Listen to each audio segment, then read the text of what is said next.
Yeah, that body's a blessing, girl. I ain't trying to pressure her. She messed with the temperature. Heart wrote this. Et bonjour à tous, ici Souda pour une nouvelle vidéo sur Crusader Kings 3. Aujourd'hui on va parler d'un sujet qui me tient à cœur depuis un tout petit moment, ce sont les dynasties, les familles.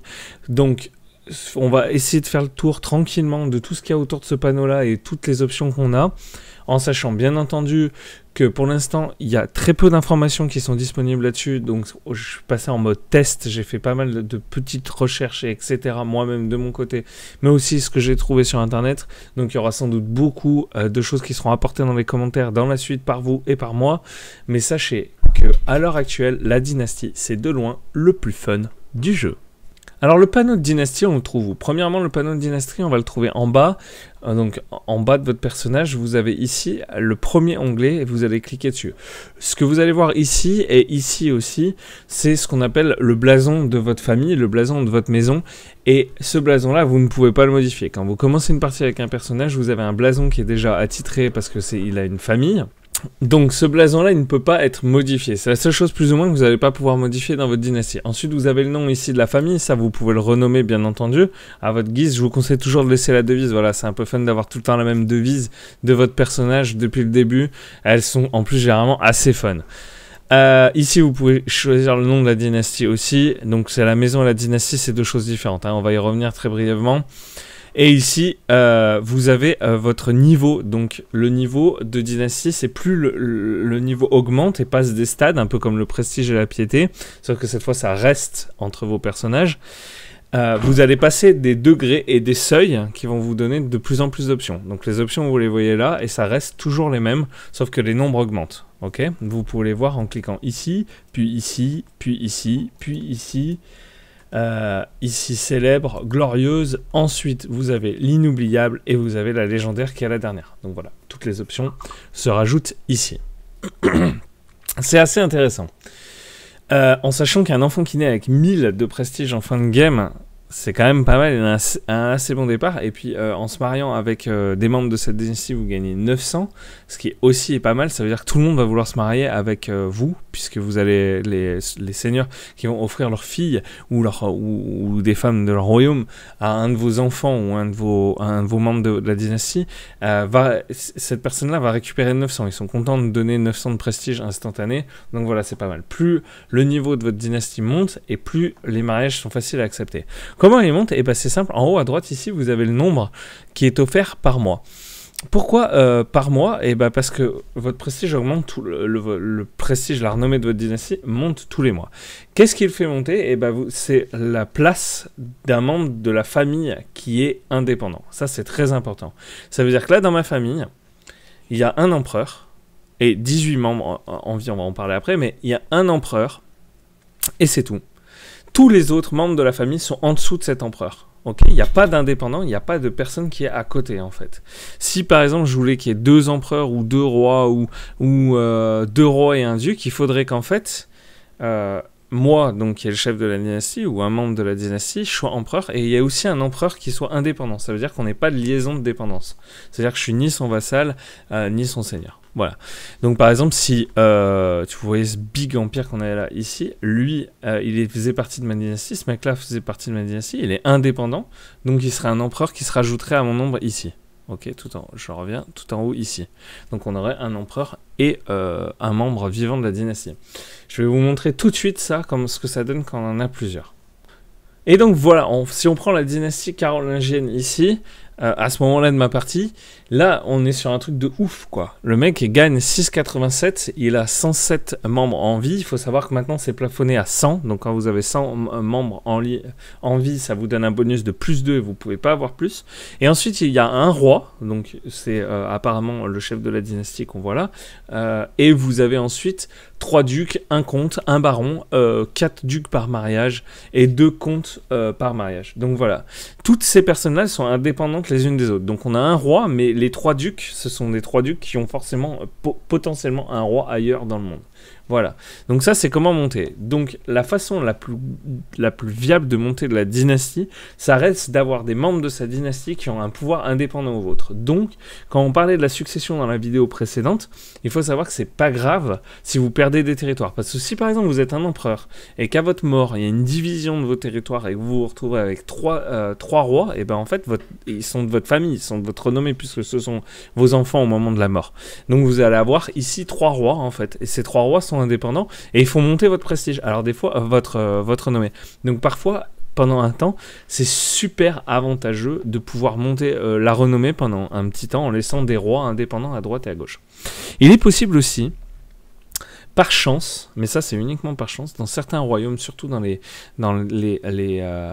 côté de l'Inde et de l'Orient, etc., de marier vos filles là-bas et qu'elles finissent par miracle en matrilinéaire à faire des enfants et puis qu'un jour il y a un roi ou un empereur qui arrive au pouvoir chez vous, de votre famille, à force qu'ils se reproduisent là-bas, hein, loin de votre royaume et que vous ne les gérez pas du tout, poum, ils se reproduisent et vous vous retrouvez avec un empereur. Et c'est déjà arrivé, et je vous le montre maintenant, sur cette partie.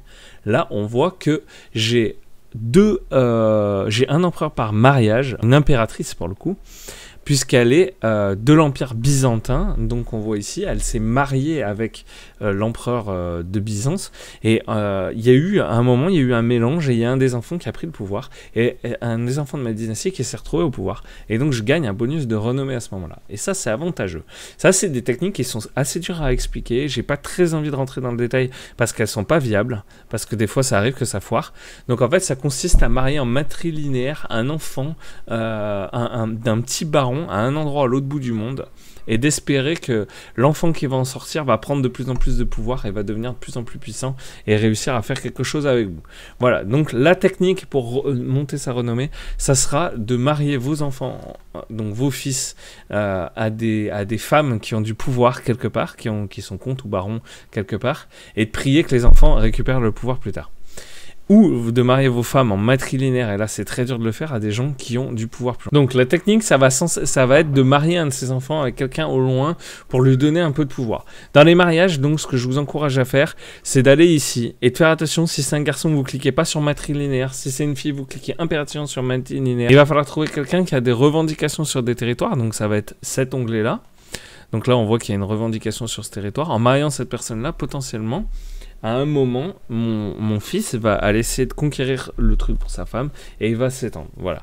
Ou alors, potentiellement, elle est dans la ligne de succession et potentiellement, elle pourrait le récupérer au profit du fils de cette femme, qui sera aussi le fils de mon fils et qui sera de ma famille. Ok ? Donc ça va augmenter ma renommée, en fait, parce qu'il va partir au loin potentiellement, si c'est pas un des héritiers de votre territoire. Voilà, c'est pas facile à faire, ça demande beaucoup de stratégie, ça demande beaucoup de technique, c'est pas tout à fait au point encore au niveau de stratégie sûre, donc je veux pas trop m'épancher là-dessus. Voilà. Au niveau de votre famille, donc je reviens rapidement sur le panneau de la famille, on a donc là, dans cette famille, on a les membres ici, quand on clique ici, et on a la liste des membres, ça vous permet de les retrouver. C'est de loin ce qui est le plus avantageux pour les voir quand vous cherchez quelqu'un, donc ça sera dans cette liste. Ok, vous pouvez même faire une recherche là par nom, par religion, ou même mettre un trait, hein. Si vous cliquez génie, là, vous trouverez tous les génies. Ok. Donc voilà, ça c'est pas mal. La technique que je voulais surtout vous montrer aujourd'hui, c'était de faire en sorte que vous ayez une dynastie forte et puissante avec des bons gènes. Et pour ça, ce que je vais vous encourager à faire, c'est à toujours marier vos enfants et vos descendants, surtout en début de partie, avec des membres qui sont génies en fait. Donc si je prends par exemple ce fils qui n'est pas marié, on va lui trouver un conjoint. Donc il faut faire bouton droit dessus et trouver un conjoint. Attention, hein, arranger un mariage, ça va être que ce qu'il y a chez vous et ce qui est disponible à marier, et trouver un conjoint, ça va être quelqu'un de l'extérieur. Donc trouver un conjoint, et vous allez faire recherche. Vous oubliez pas, c'est une femme très importante toujours quand vous voulez étendre votre dynastie. Il faut faire du matrilinéaire, comme ça les enfants de votre femme seront des enfants de votre dynastie. Vous cliquez bien dessus, si c'est un garçon, vous cliquez surtout pas dessus. Et là vous allez cliquer sur génie. Attention, en français génie, vous mettez pas d'accent sinon vous le trouverez pas. Et là vous avez toutes les personnes disponibles qui sont génies. Et vous le mariez avec elle. Comme ça, vos enfants auront des traits héréditaires de génie et d'intelligence possibles. Et il y aura une probabilité d'engendrer des enfants qui est moyenne, donc tout est parfait, vous avez juste à cliquer ici. Par contre, vous faites gaffe, il a 3 ans, elle a 43 ans, donc quand lui il aura 16 ans, elle aura plus de 50 ans, elle sera ménopausée, elle ne pourra pas faire d'enfants. Donc vous prenez de préférence des filles jeunes. Dans le sens où il n'y a pas de génie, comme là on voit, on a utilisé le dernier génie. Ok, donc ce qu'on va faire, c'est qu'on va chercher ici, on n'a plus de génie, donc on change le filtre et on va descendre, on va prendre des intelligents. Ok, et là on trouve une succession de nouvelles femmes, il y a beaucoup plus d'intelligents. En plus là j'ai une alliance possible avec eux. Ok, donc on va potentiellement en prendre une. Il est jeune, il a 1 an, donc on va lui prendre une fille de 2 ans. Et hop, c'est parti, accepter, moyenne. Et héréditairement, vous avez des chances de faire des enfants qui sont intelligents. Et on est parti.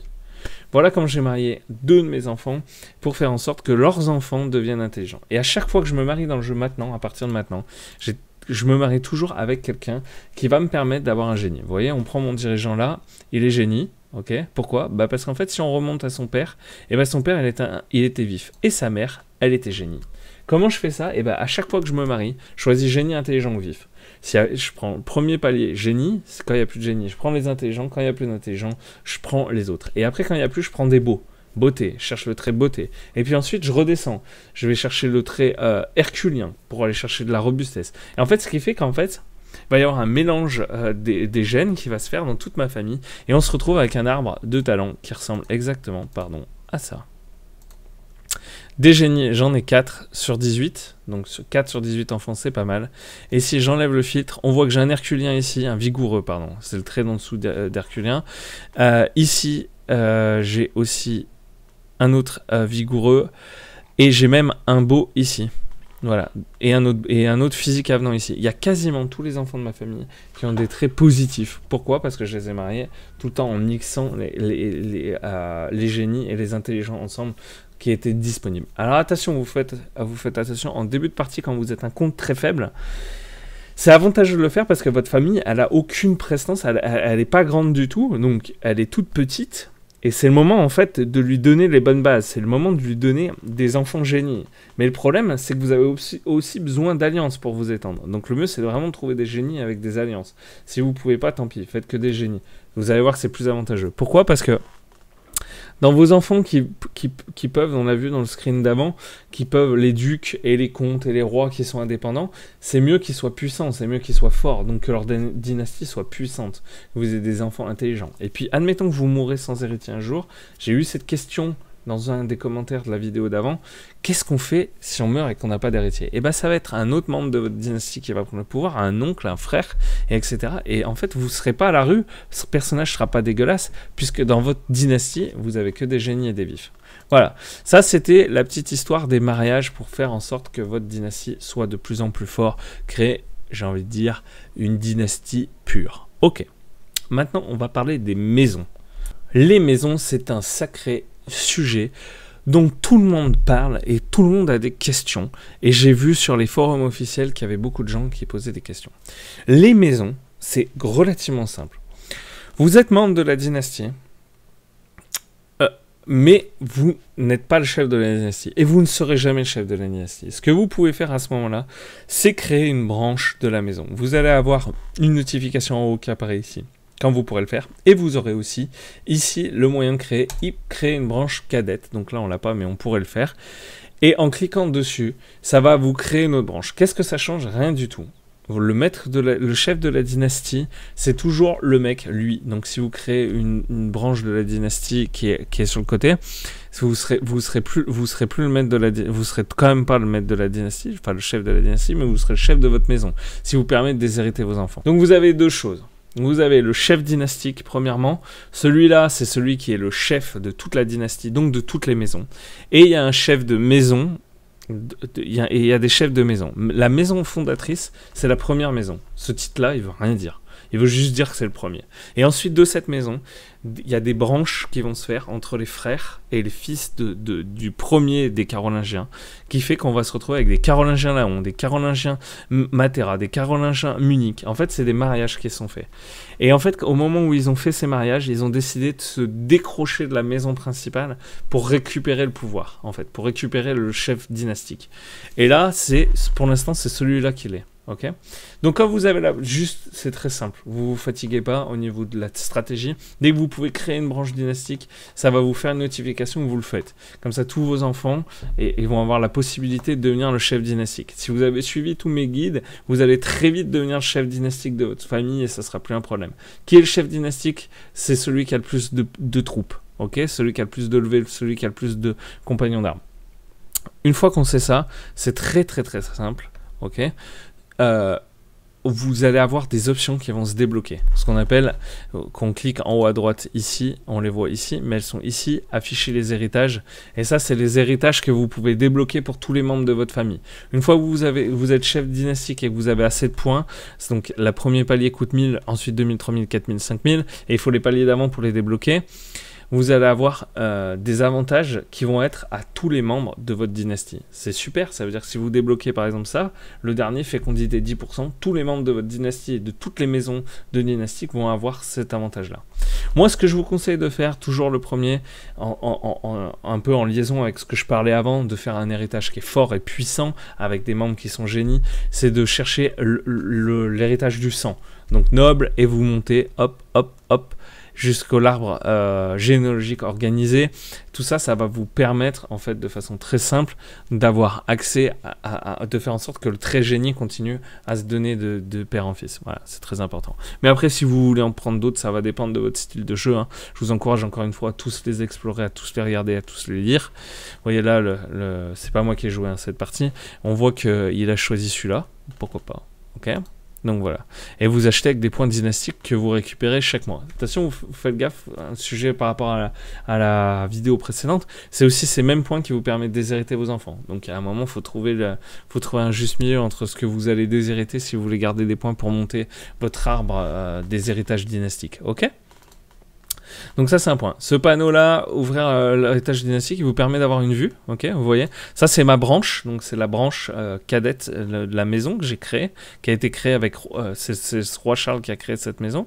Et puis ensuite dans cette maison il y a eu des créations d'autres maisons. Ok. Il est pas forcément très avantageux à regarder, hein. Je vous encourage vraiment à utiliser cette option ici, là. Même celui-là, les maisons, on s'en fout. Une fois que vous avez fondé votre maison, vous vous en foutez.